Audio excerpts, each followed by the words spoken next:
A very good evening and welcome all of you to this live session. So in this class today we are going to talk about Article 26, right to manage religious affairs. So subject to public order, morality and health, every religious denomination. So first thing first, it is the observations for prelims or takeaways for prelims. Article 26, give the broad heading. Article 26,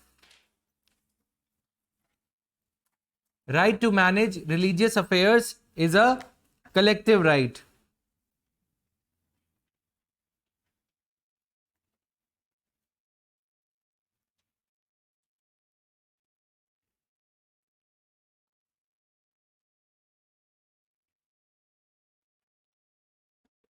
It is a collective right.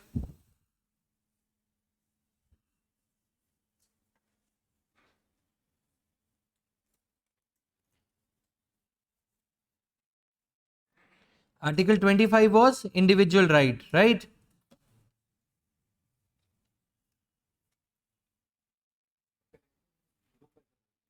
Group as a whole.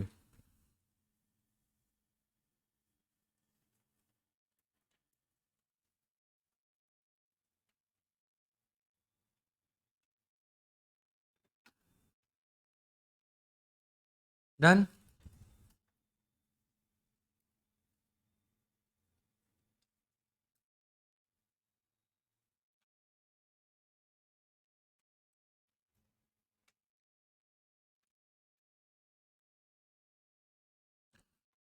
So it deals with the freedom to manage religious affairs. Article 26 deals with the freedom to manage religious affairs. Article 26 deals with the freedom to manage religious affairs. It confers on every religious denomination. It confers on every religious denomination. It confers on every religious denomination or a section of religious denomination. It confers on every religious denomination or a section of religious denomination. A section of religious denomination to be underlined. A section of religious denomination. पढ़ो, यहां तक पढ़ो. It confers से लेकर यहां तक. आप लोगों के आईडी कार्ड कहाँ है? मास्क कहाँ है? थोड़ा सेट हो जाओ, ठीक है ना? It confers on every religious denomination and please cooperate with the staff when you are entering. ऊपर अंसारी का कुछ कंप्लेंट आता है कि तुम लोग एंट्री नहीं करते हो, ठीक है? मत करो, फिर वो रोक देगा, फिर तुम्हारी लस्सी हो जाएगी, ठीक? ये सारी चीज़ें तुम्हारे लिए इंपॉर्टेंट हैं, हमारा कुछ नहीं है. जब तक यहाँ पे नीचे क्लासेस चल रही थी ना, इट वाज ऑल फाइन. अब ऊपर क्या है, तुम लोगों के एयरपॉड्स पड़े हैं, किसी का कोई ईयरफोन पड़ा है, कोई लैपटॉप पड़ा है, कोई फ़ोन भूल गया, कोई वॉलेट पड़ा है, तो कोई अनऑथराइज्ड एंट्री होगी ट्रायल क्लास के लिए और प्रॉब्लम हो जाएगी, राइट? इसीलिए जस्ट कोऑपरेट विद देम. हमारा तो बॉदरेशन बढ़ता ही है ये सब चेक करने में ना. सो रिलीजियस डिनोमिनेशन को भी ये राइट है, राइट? डिनोमिनेशन मतलब ग्रुप. जैसे डिनोमिनेशन मतलब हिंदू, मुस्लिम, नॉमिनेशन, डिनोमिनेशन, ठीक है? तो इसका मतलब यही होता है. तो किसी एक पर्टिकुलर नाम को उनको दे दिया, टैग दे दिया, ठीक? Group, institution, everything is covered in the denomination, ठीक है? सो और a section of religious denomination, comma, a right to establish and maintain, a right to establish and maintain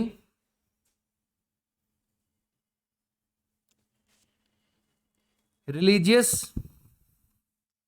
endowments.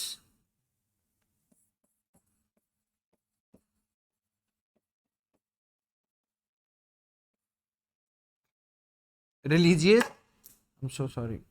Religious, thank you. Religious endowments. ENDOWMENTS.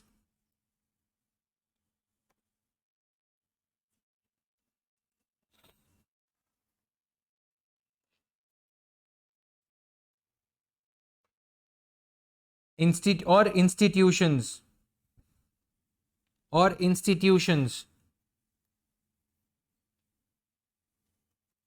or charitable trust.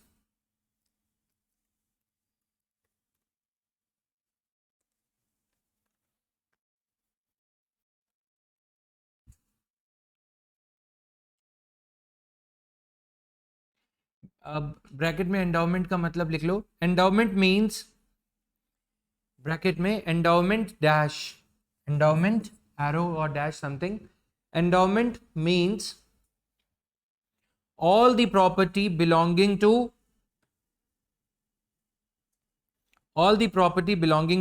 or given or endowed, all the property belonging to or given or endowed for the support of a Hindu, for the support of any religious institution, for the support of any religious institution.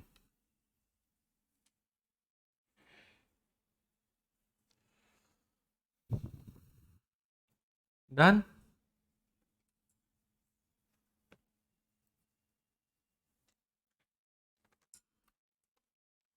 अभी हमने लिखा था charitable trust, ठीक है ना? Charitable trust तक लिखा था. For religious purposes, charitable trust के बाद आ रहा है, ब्रैकेट क्लोज हो जाएगी. अब एंडोमेंट्स की डेफिनेशन कंप्लीट हो गई. For religious purposes, for religious purposes. Done?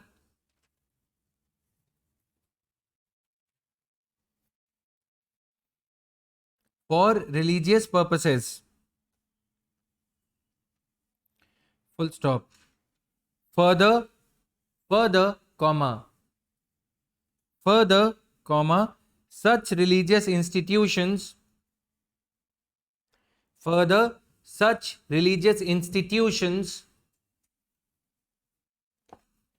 enjoy the right to property. Further, such religious institutions enjoy the right to property.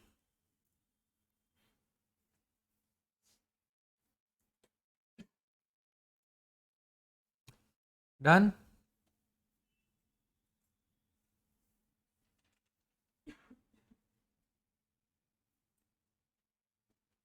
Clear है?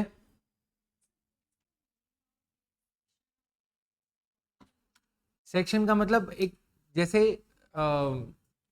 वीराशैव में लिंगायत्स, ठीक है, उसमें से एक समुदाय अलग हो गया. क्रिश्चियनिटी में Protestants and Catholics and Protestants, right? तो ये दोनों एक ही स्कूल ऑफ थॉट का था, लेकिन उसमें दो स्कूल्स ऑफ थॉट हो गए, अलग अलग हो गए sections.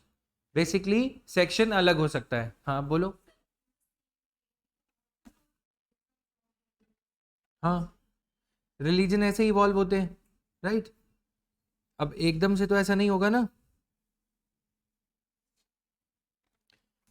So this is there now.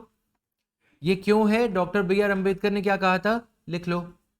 Doctor B R Ambedkar, कहीं साइड पे लिख लेना. Doctor B R Ambedkar said the religious conceptions in this country, the religious conceptions in this country are so vast that they cover every aspect of life from birth to death. From birth to death. The religious conceptions in this country are so vast that they cover every aspect of life.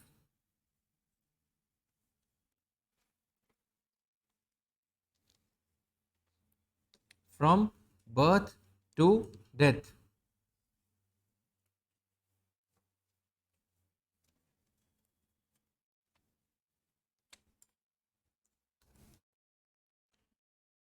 ठीक है.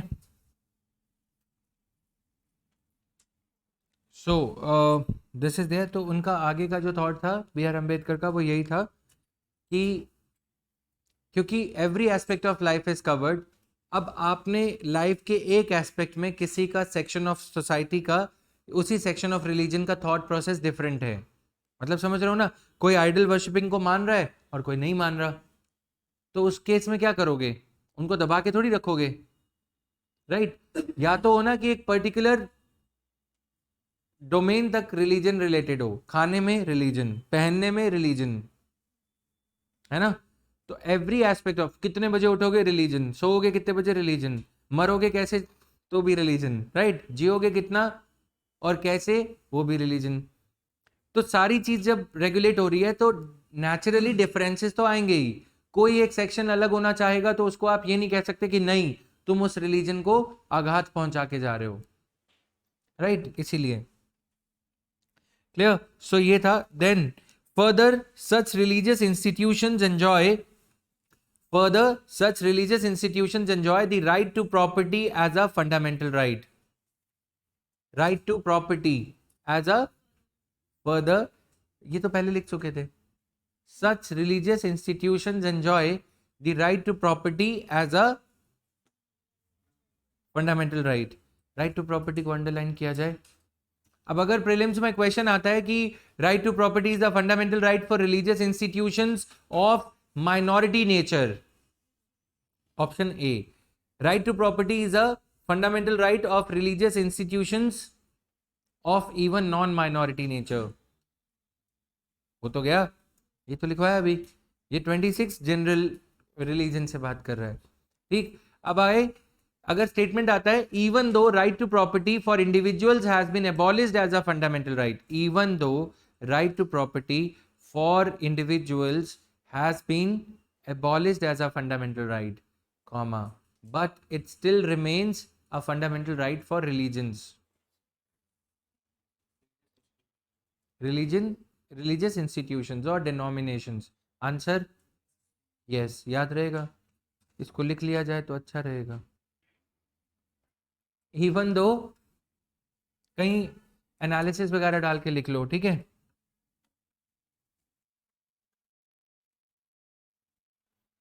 Even though right to property has been abolished for individuals, even though the right to property has been abolished for individuals, but it remains a fundamental right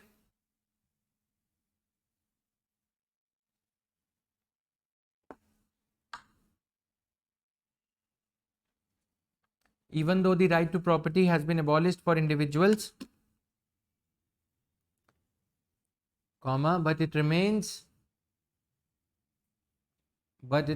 a fundamental right for religious endowments.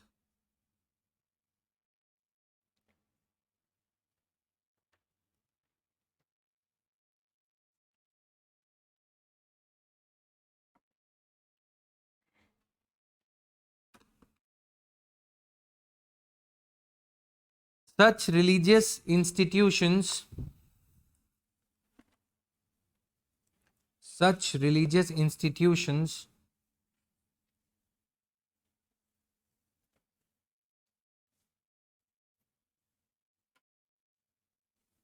have a right to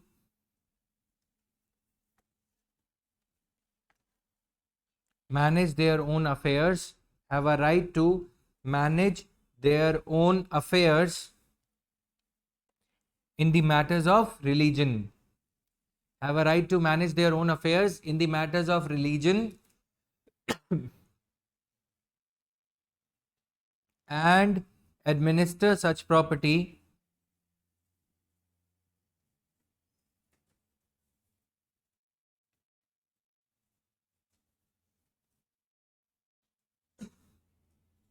in accordance with law.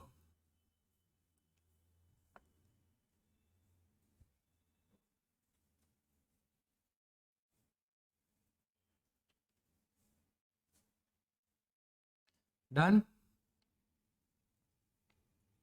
Clear है? अब इसको फटाफट से यहां पे समझ लेते हैं। सब्जेक्ट टू रिस्ट्रिक्शंस क्या है, प्रीलिम्स के लिए रिस्ट्रिक्शंस भी लिख लो, हेडिंग डालो restrictions on article 26, restrictions on article 26 6 तो शुरू ही आज की है ना। restrictions on आर्टिकल 26 हमने आज ही शुरू किया ना.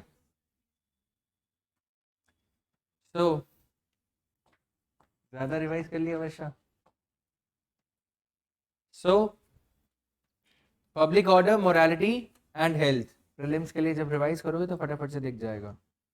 पब्लिक ऑर्डर कॉमा मोरालिटी, अच्छा अलग अलग लिख लो, मोरालिटी एंड हेल्थ.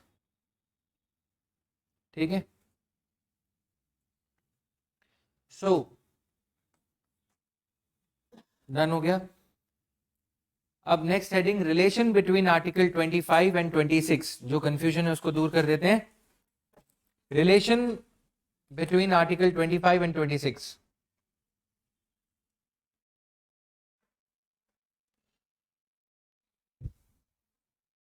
अब आर्टिकल 25 को जब हम पढ़ते हैं ना, वहां पे लिखा है subject to other provisions of this constitution. ध्यान दिया था, फोकस किया था. Subject to other provisions of this constitution लिखा है यहां पे. इसके एंड में कहीं पे लिखा है सब्जेक्ट टू अदर प्रोविजंस.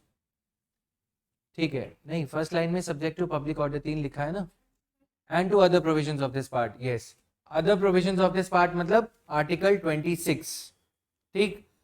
तो अब हम वो रिलेशन को स्टडी करने जा रहे हैं. क्या यहां पे लिखा है subject to other provisions of this part, लेकिन 26 में ऐसा कुछ नहीं लिखा. 26 में क्या लिखा है? मतलब क्या कॉन्स्टिट्यूशन मेकर्स का ये मतलब था कि सब्जेक्ट टू कि article 25 will be below article 26? क्योंकि उसमें लिखा है and to other parts of this, other provisions of this part. Part कौन सा?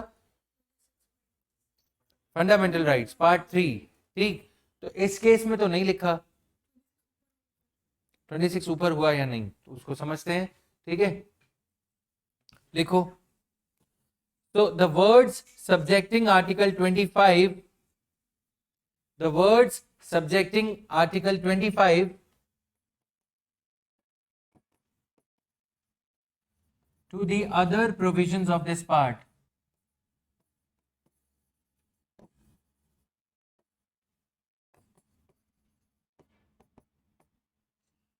इन्वर्टेड कॉमास में लिखना है, बाकी तो जो मैंने बोला. To the other provisions of this part expressly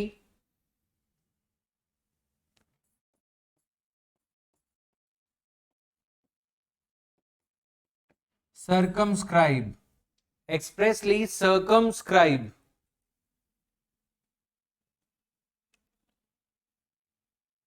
the operation of Article 25.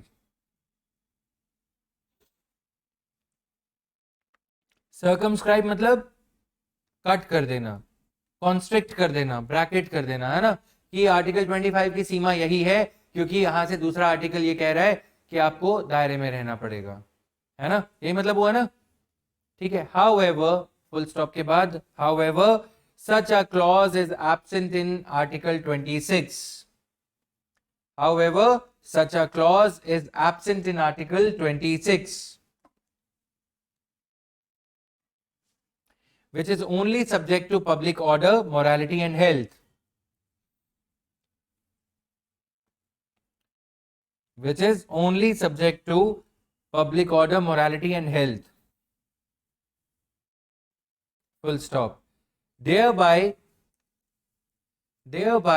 it can be inferred that, thereby it can be inferred, INFERRED,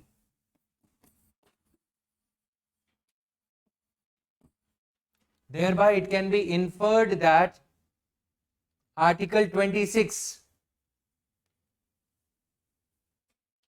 Article 26 gives precedence,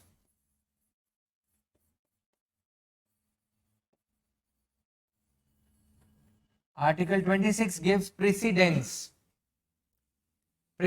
to the rights of the denominations and establishes denominational autonomy.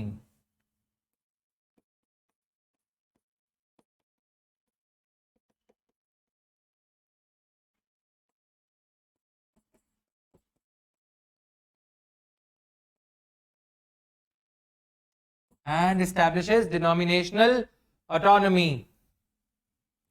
मतलब denominations को खुली आजादी है, individual को नहीं है. ठीक, clear है? Full stop. In the scheme of the constitution,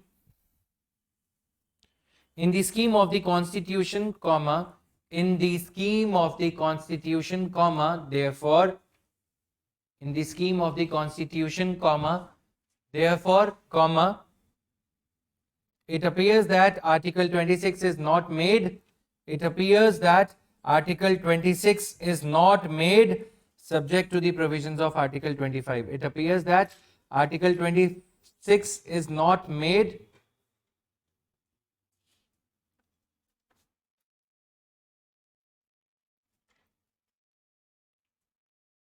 subject to the provisions of article 25.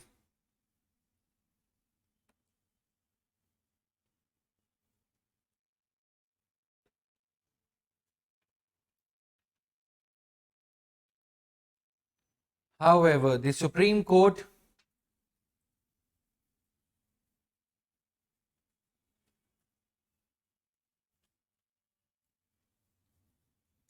in, just a minute,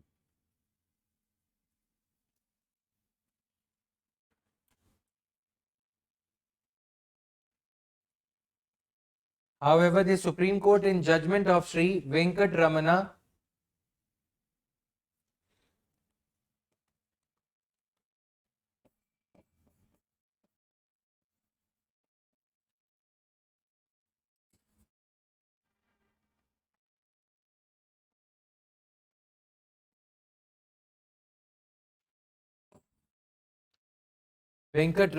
Devaru, Devaru, and others versus the state of Mysore, versus the state of Mysore, Venkat Ramana Devaru versus the state of Mysore, 1958, had harmoniously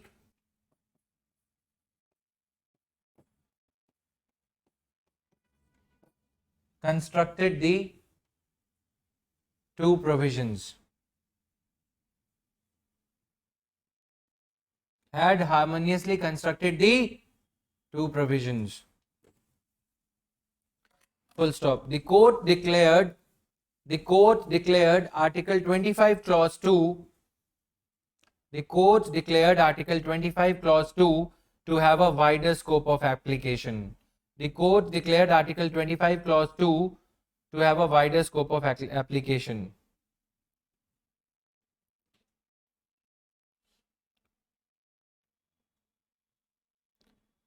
Such that the right granted under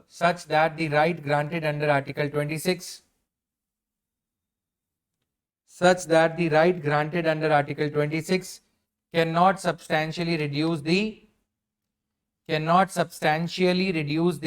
right in Article 25.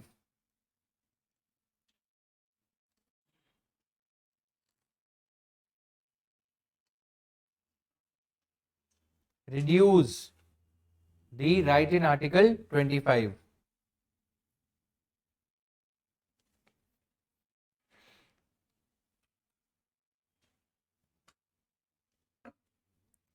ठीक, अब समझ में आया? मतलब constitution ने किसको तवज्जो दी है?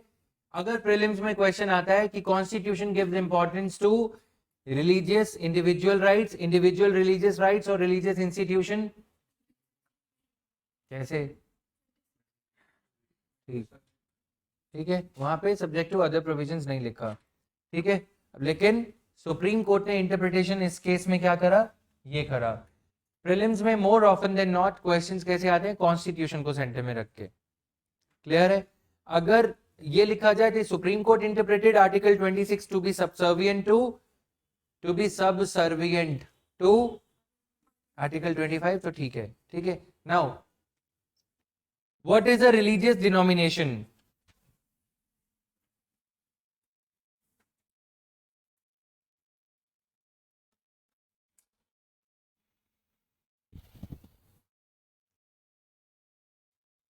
The Constitution does not define religious denomination.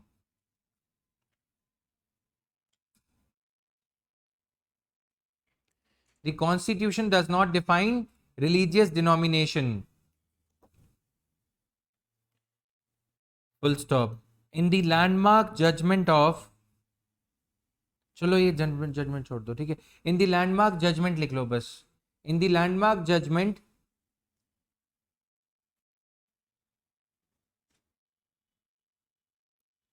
the Supreme Court defined a denomination. The Supreme Court defined the denomination. The Supreme Court defined the denomination as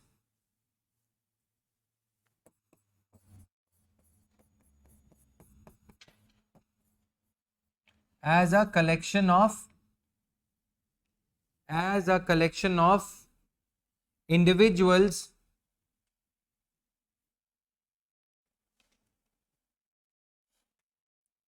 classed together under the same name, comma, classed together under the CLASSED, classed, grouped together, ठीक है, grouped together under the same name,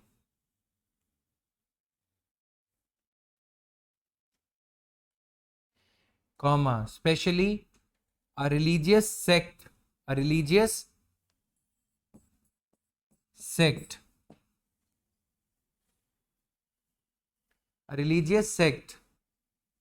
or a body having a common faith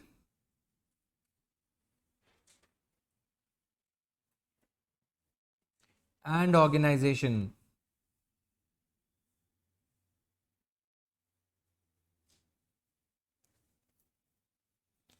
Body having a common faith and organization and designated by a distinctive name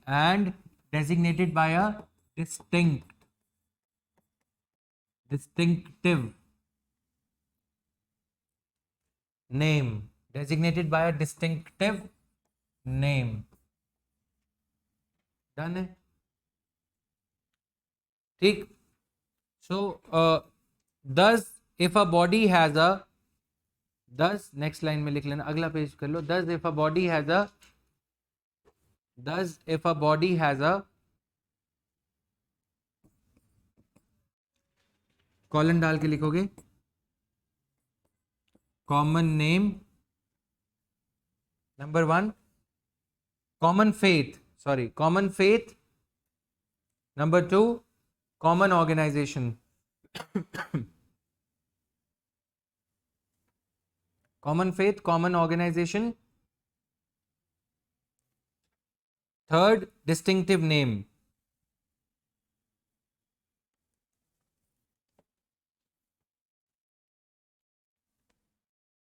और उसके बाद semicolon ये होता है, ठीक है. देन इट कैटेगराइजेस, अब आप सेंटेंस को कंप्लीट कर रहे हो, it categorises a religious denomination.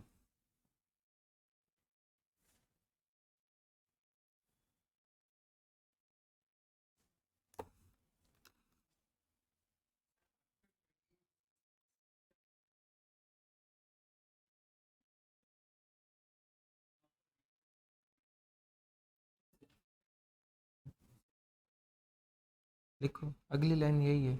Article 26, next paragraph.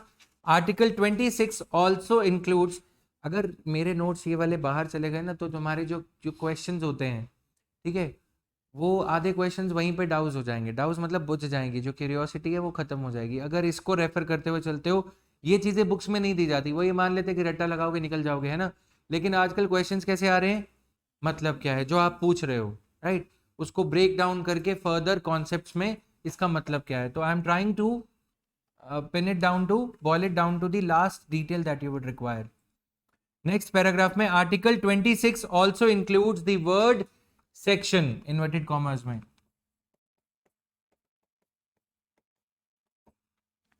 Article 26 also includes the word section making it inclusive of a sect, making it inclusive of a sect or subsect of a religion, making it inclusive of a sect or subsect of a religion, sub dash sect, subsect of a religion.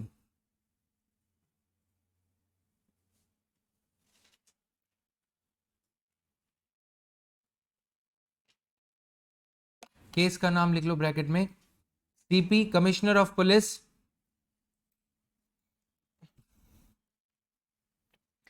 Versus Acharya Jagdishwaranand.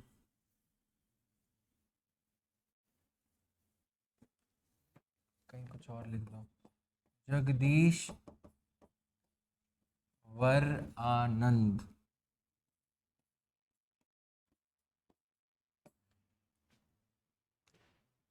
Jagdishwaranand 2004। इनका पूरा नाम थोड़ा और ज्यादा लंबा है तो अभी इतना ही बहुत है, ठीक है। ठीक,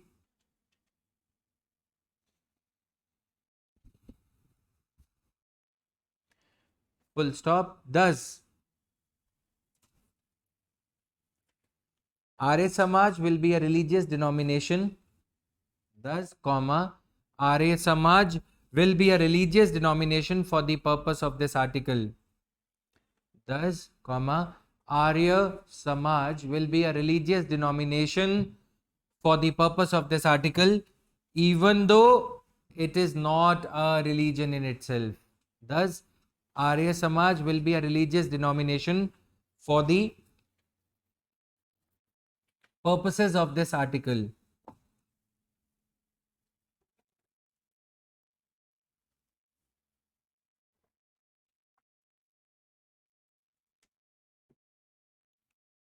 Even though it is not a religion in itself. Huh? Denomination?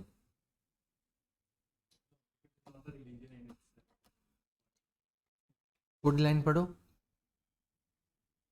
दस आर्य समाज, पूरा पैराग्राफ पढ़ो ये वाला, आर्टिकल 26 वाला सिर्फ।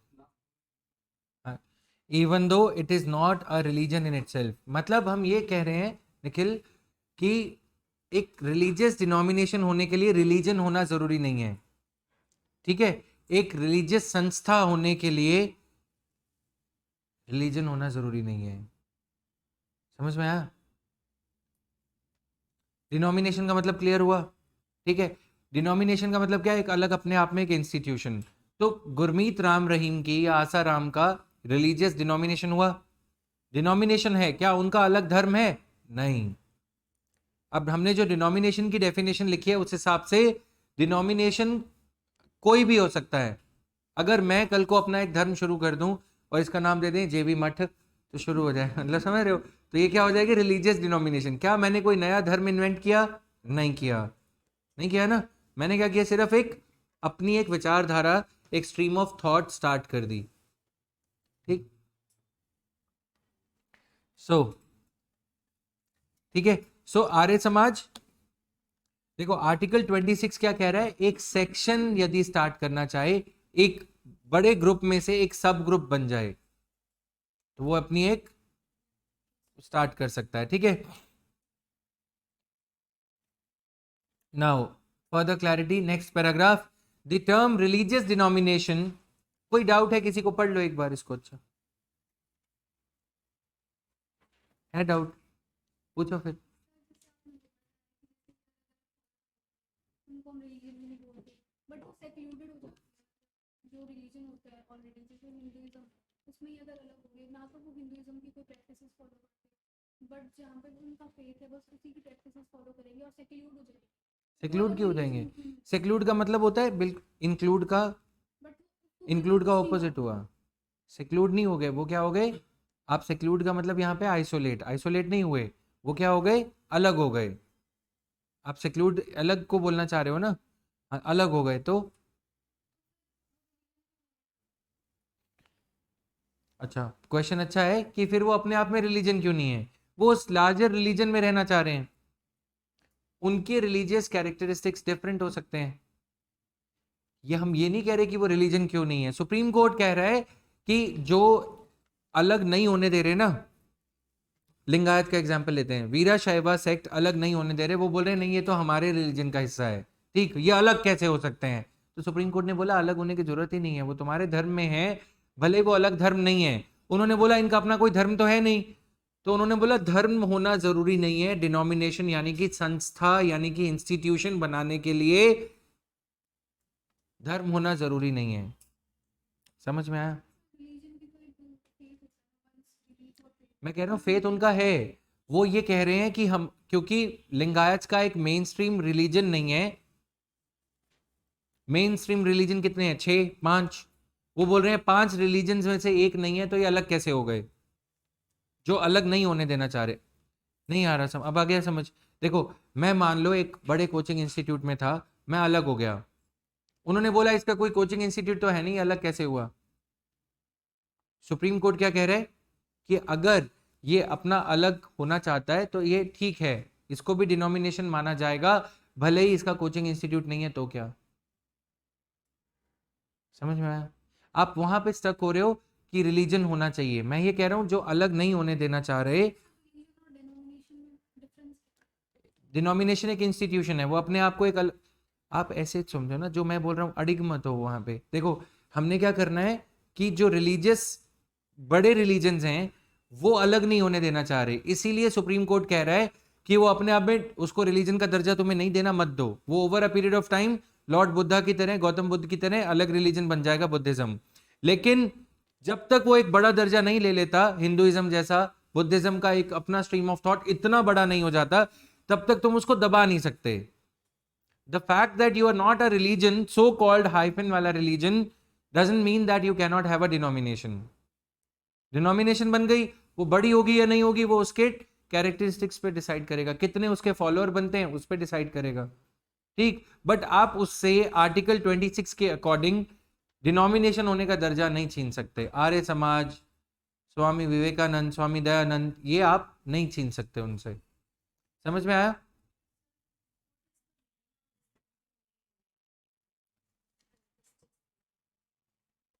डिस्टिंक्टिव नेम उन्होंने अपने आप को लिंगायत बोल दिया। हाँ, फ्रॉम द पेरेंट रिलीजन अलग हो गए, प्रोटेस्टेंट्स बोल दिया, कैथोलिक्स बोल दिया, ठीक है। यहाँ पे ये क्या है, डिस्टिंक्ट नाम दे दिया उन्होंने अपने आप को, तो बात खत्म, ठीक है। रिकग्निशन कोई दिक्कत नहीं है, डिनोमिनेशन आप अब आर्य समाज का, या चलो आर्य समाज तो फिर भी छोड़ो, आसाराम ने कोई रिकग्निशन थोड़ी ना ले रखा है affiliated to government of India, मतलब समझ रहे हो, वो अपने आप शुरू हो गई दुकान। हाँ, ये कितना अच्छा, देखो राइट टू प्रॉपर्टी वैसे नहीं है, धर्म के नाम पे राइट टू प्रॉपर्टी भी मिल गया है ना। तो आपको क्या करना है, एक चैरिटेबल ट्रस्ट खोलना है, किसकी तरह? दिव्या का है। दिव्या को क्यों नहीं आई आज, तुम बताओगे? हाँ, बता दो। नहीं, जो जिसके साथ आता है उससे तो पूछूंगा। तो महाराष्ट्र में क्या हुआ, विलासराव देशमुख ने एक चैरिटेबल ट्रस्ट बनाया, जो लाइब्रेरी में बैठते कोई भी बता दोगे, ऐसे कोई दिक्कत नहीं है, ठीक। तो एक चैरिटेबल ट्रस्ट बना दिया, अब चैरिटेबल ट्रस्ट में क्या हुआ, देखो ये पॉलिसी कितनी अच्छी है, आधे लोगों को पता ही नहीं मैं किसको बोल रहा हूँ, नेता लोग ऐसे ही करते हैं, मतलब समझ रहे हो, वो साइलेंट ही रहते हैं, कितना भी कोई बोलता रहे वो साइलेंट रहेंगे, ताकि किसी को पता ही ना लगे वो उसको बोल रहे हैं। वेरी नाइस, आधी कला तो तुम सीख चुके हो ऐसे, है ना। सो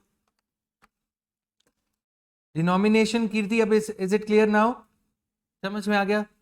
तो उन्होंने क्या किया, विलासराव देशमुख ने, ये जो आप देखते हो, क्या है उनके बेटे का नाम, एक्टर है जो रितेश देश, और यहाँ पे एक लड़का बैठता है फिल्मिस्तान, वो का है, अमन, ठीक है।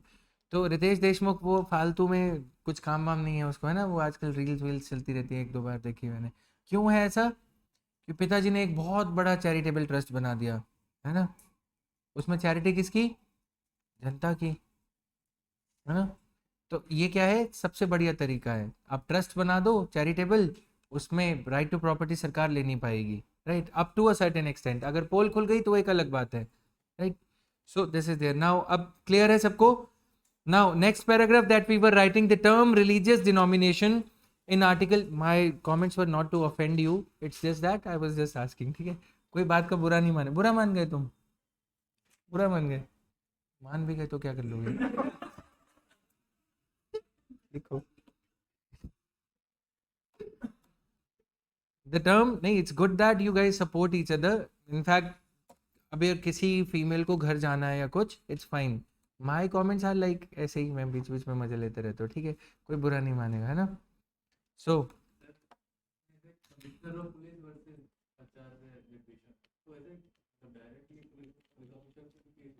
हाँ, अभी मैं बता रहा हूँ। एक पुलिस ऑफिसर हैं जो जानते हैं थोड़ा बहुत, ठीक है?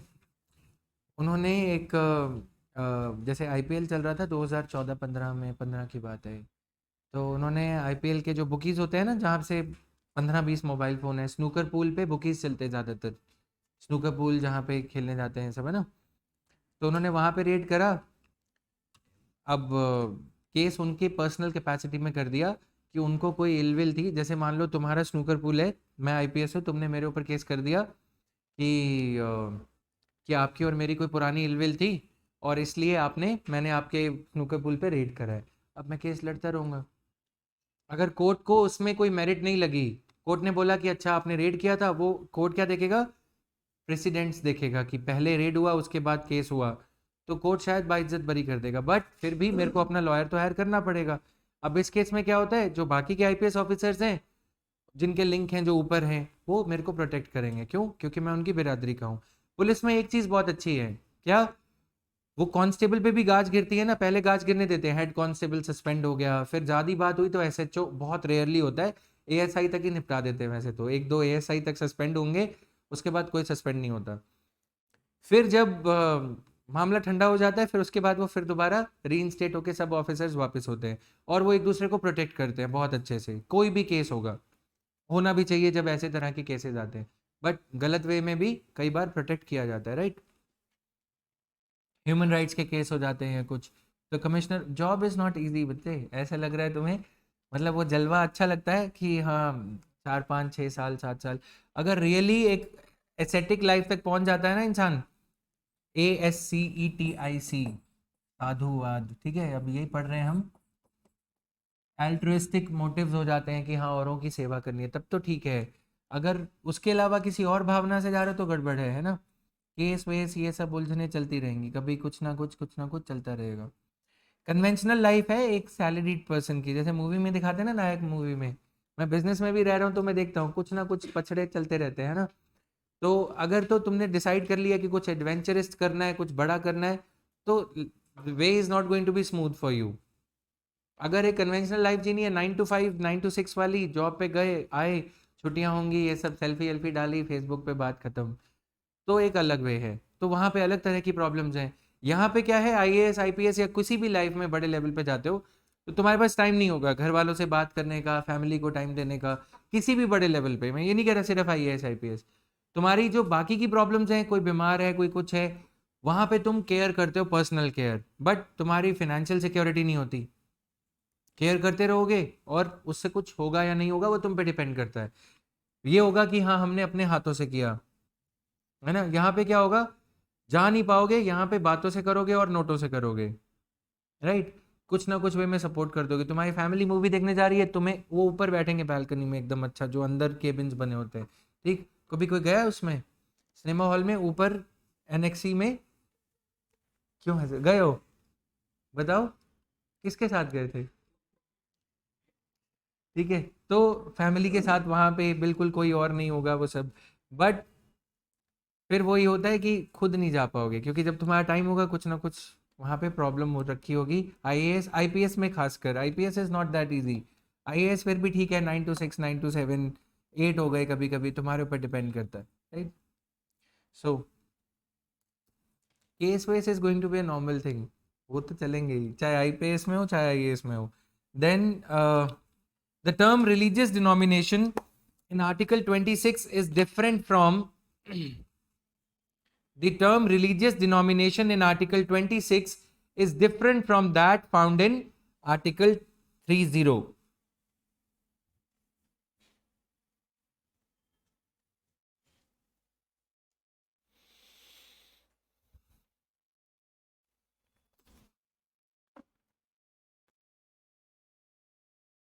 The term religious denomination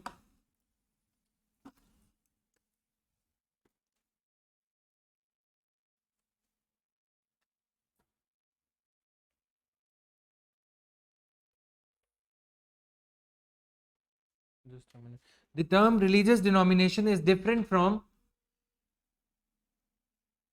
that found in Article 30 and 30, which includes religious and linguistic minorities.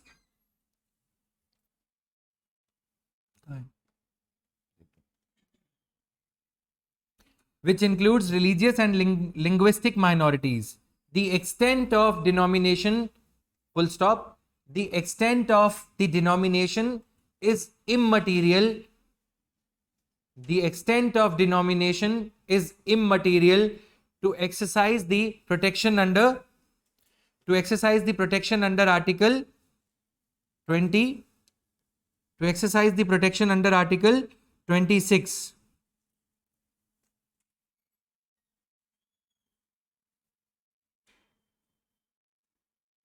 To exercise the protection under Article 26. ठीक है, अब ये थोड़ा बेटर क्लियर हो जाएगा जब हम आर्टिकल 30 को कवर करेंगे. अभी के लिए क्या है, डिनोमिनेशन होना या ना होना इममटीरियल है. अब मतलब तुम्हें समझ में आ जाएगा कि रिलीजन होना, डिनोमिनेशन होना मैटर नहीं करता. बस ये है कि तुम्हारा अपना एक थॉट है, उस थॉट को लेके चार लोग अगर उसमें, देखो एक होगा तो पिटेगा, अगर मैं क्रूड भाषा में बात करूं. क्यों? वो एक उस एस्टैब्लिश्ड बड़े रिलीजन की, जैसे यहाँ पे लोग ज्यादा बैठे हैं तो मैं इनको बड़ा रिलीजन मान ले रहा हूँ, मेन स्ट्रीम रिलीजन, इसमें से दो चार अलग हो गए, इधर आ गए. ठीक, क्लियर है? अब ये जो दो चार रिलीजन हुए, अब इनको तुम पीटने लगोगे तो नहीं, ये एक थॉट प्रोसेस माना जाएगा. अगर अकेला हो कोई तो ये माना जाएगा कि हमारे, तो फिर वो क्या हो जाएगा, पीके वाला सीन हो जाएगा. अब इमेजिन करो उस मूवी में क्या होता है व्हेन ही इज अलोन. ये जो मूवीज वगैरह बनती है ना, कि यूपीएससी के पर्सपेक्टिव से इनको सोच लिया करो जब देख रहे होते हो, सारी चीज का लीगल आधार वही होता है, खासकर ऐसी मूवीज का जो थॉट. अब उसको क्या दिखाया गया है, आर्टिकल 25 में he is fighting it alone, right? But when he is able to amass that crowd to negate that andhvishwas, तो वो क्या बन गया, 26 डिनोमिनेशन बन गया. फिर उसको क्या ट्रीटमेंट दिया गया, यूपी सरकार ने, अखिलेश यादव ने टैक्स फ्री ट्रीटमेंट दे दिया. वरना लट पड़ रहे होते थाने में, है ना, कि मतलब डायरेक्टर के खिलाफ केस, प्रोड्यूसर के खिलाफ केस, कि आपने ऐसी मूवी क्यों बनाई. अब आप डाउट पूछो. लिंगायत, सनातन धर्म, ये सब इसके अंदर आ गया. इंडिविजुअल अगर अकेला होगा तो वो क्या कर रहा है, उस रिलीजन को ऑफेंड कर रहा है. लेकिन जब उसने कन्विंस कर दिया 20-50 को, तो वो एक थॉट प्रोसेस बन गया. लाइफ में ऐसे ही होता है ना, तुम घर पे फैमिली में होते हो, यूपीएससी या किसी चीज के लिए, किसी के लिए कन्विंस कर रहे हो घर वालों को, तो पिटोगे. ठीक है? अगर तुमने सपोर्ट रैली कर ली तो पेरेंट्स भी कन्विंस, है ना. तो आर्टिकल 25 और 26 में सिर्फ इतना ही डिफरेंस है. क्लियर? आप बताओ.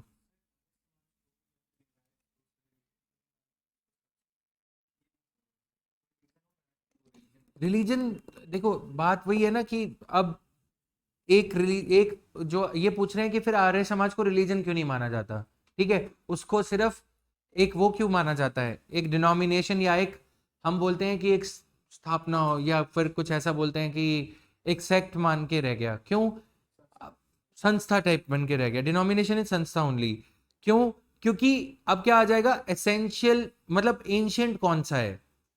जो 5 रिलीजन चलते आ रहे हैं वो बहुत पुराने हैं. ठीक है, एस्टैब्लिश्ड एथोस हैं, उनके कल्चरल प्रैक्टिसेस उनकी एस्टैब्लिश्ड हैं. आर्य समाज रिलेटिवली नया है. जब ये पुराना होने लग जाएगा तो ये भी रिलीजन कहलाने लग जाएगा. अब यहां पे क्या आ जाएगा, एंटिक्विटी ऑफ अ रिलीजियस एक डिनोमिनेशन. एंटिक्विटी हो गई तो उसकी प्रैक्टिसेस एथोस. अभी क्या है, आर्य समाज इवोल्यूशन के प्रोसेस में तो नहीं है, लेकिन उतना पुराना नहीं है. जितने एस्टैब्लिश्ड 5 रिलीजन्स हैं, राइट। ऐसे काफी और रिलीजन्स में, जुडाइज्म को ज्यादा पुराना नहीं माना जाता भाई। यहाँ पे एक टेम्पल है, लोटस टेम्पल, उनका कौन सा रिलीजन है? नहीं, कोई गया है लोटस टेम्पल? ठीक है। सो लोटस टेम्पल में उनका कोई रिलीजन, वो किसी धर्म में विश्वास ही नहीं करते, वो क्या बोलते हैं? ह्यूमैनिटी। ठीक, तो ये क्या हो गया? वो एक थॉट चल रहा है, जब वो एकदम प्रपक हो जाएगा, मैच्योर हो जाएगा, तो उसको रिलीजन कहने लग जाएंगे। ठीक, देन ये क्लियर हो गया। 26 तक हमने कर लिया। अब ये 4 राइट्स भी हमारे हो गए, नोट्स भी हो गए इस पे।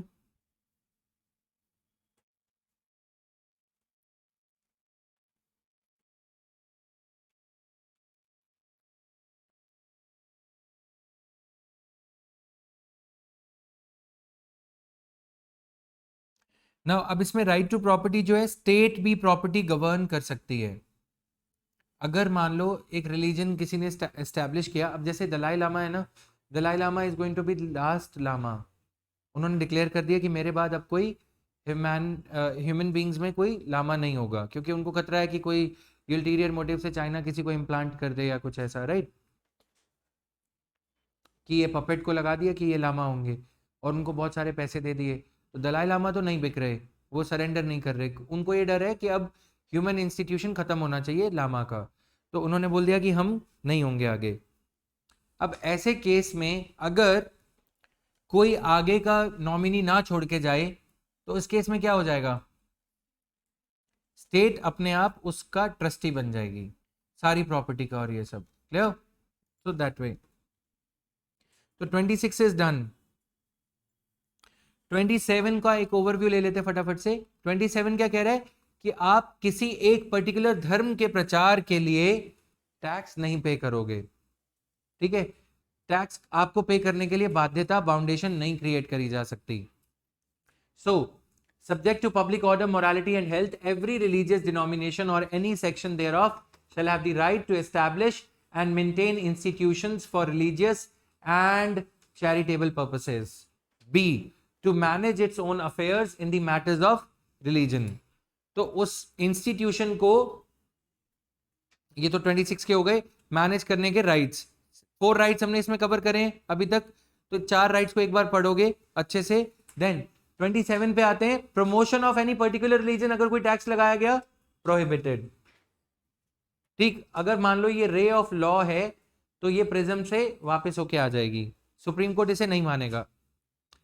लेकिन अगर ये लगाया गया कॉमन रिलीजन टैक्स, CRT मान लो, ठीक है, कॉमन रिलीजनल प्रमोशन टैक्स, तो वो अप्रूव हो जाएगा, क्योंकि वो चारों धर्मों को, हिंदुइज्म, सिखिज्म, इस्लाम, सारे रिलीजन्स को प्रमोट करने के लिए है, तो वो अप्रूव हो जाएगा। क्लियर? बट एक डेडिकेटेड टैक्स सिर्फ हिंदुइज्म के लिए अप्रूव्ड नहीं होगा। क्यों? क्योंकि we are a secular country. Clear? इसको बनाना हो तो बना सकते हो, बाकी इसको कल कवर करेंगे। किसी को कोई डाउट्स? तो हम उतनी एक्सटेंसिवली इसको कवर कर रहे हैं कि कोई डाउट नहीं रहे। इसमें से हर बार क्वेश्चंस आते हैं रिलीजन वाले, 25 से लेकर 30 तक जो आर्टिकल्स हैं। उसके बाद हमारा काम आसान हो जाएगा। 31 right to property has been abolished, 31 A B C क्या है उसको कवर करेंगे, फिर 32, 33, 34, 35 बताओ।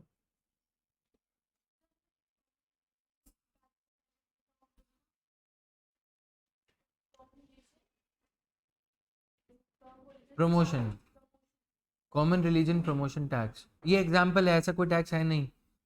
ठीक है, नहीं लिखना तो नहीं भी लिखोगे तो भी चलेगा। ठीक है,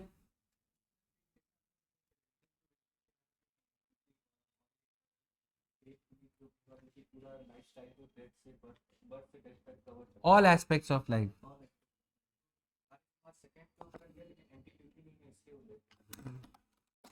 antiquity, relative antiquity to other religions.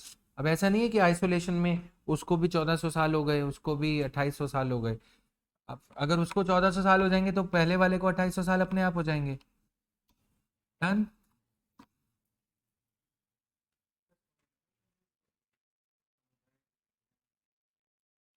Sect,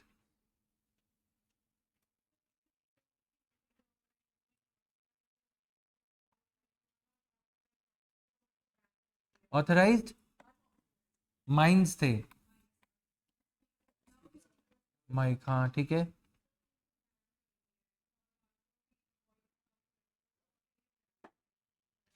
सभी को किया है ना।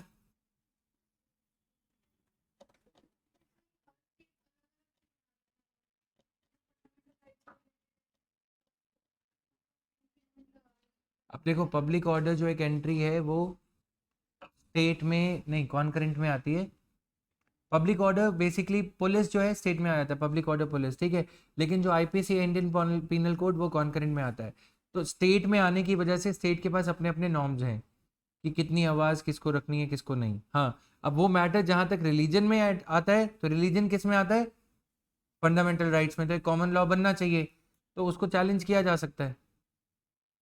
अब आप जो कह रहे हो कुछ कुछ को ही किया है, यानी कि जो आप बोल रहे हो एक पर्टिकुलर रिलीजन के इंस्टीट्यूशंस को ही किया है, राइट, टारगेट किया जा रहा है, ये बाकियों को नहीं किया जा रहा। अब वो क्या है, प्रैक्टिस।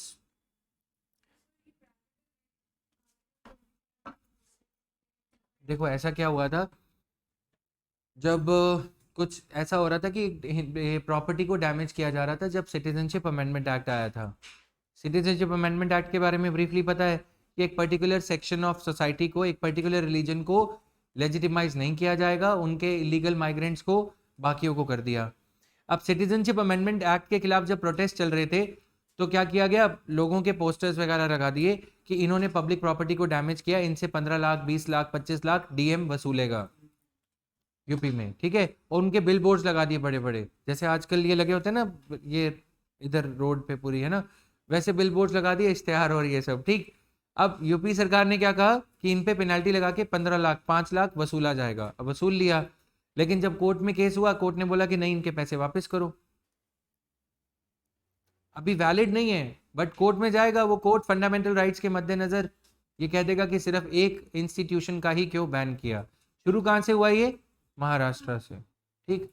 सो अब ये चीजें होती रहती है, इसीलिए हम इसको थियोरी को पढ़ रहे हैं, ताकि आप ये क्वेश्चन पूछ सको कि ये वैलिड है कि नहीं। वैलिड नहीं है, but judiciary will take its own time.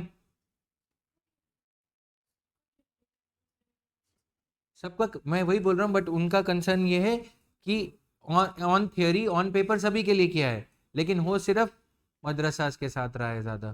समझ में आया, तो उसमें थोड़ा टाइम लगेगा, ठीक।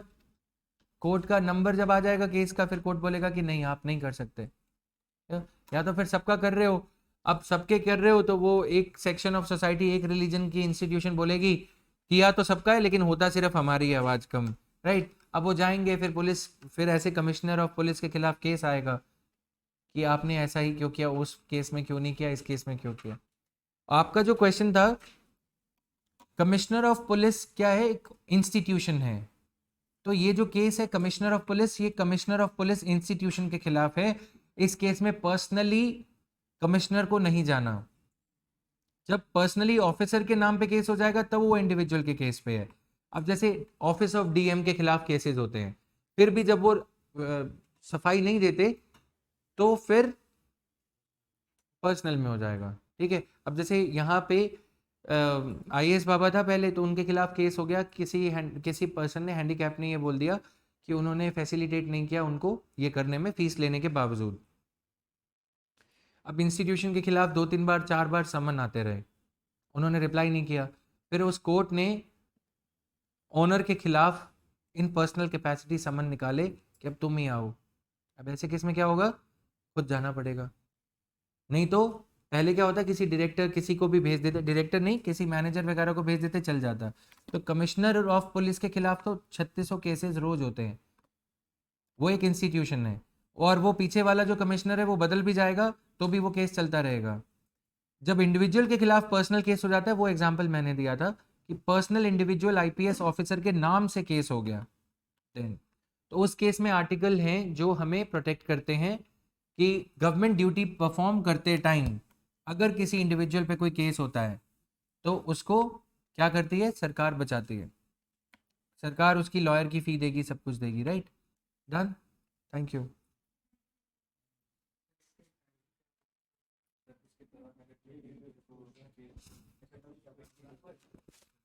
हाँ बोल दो फिर।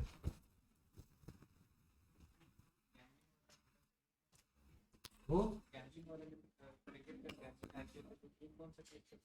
इम्पोर्टेंट नहीं है, रोज होते हैं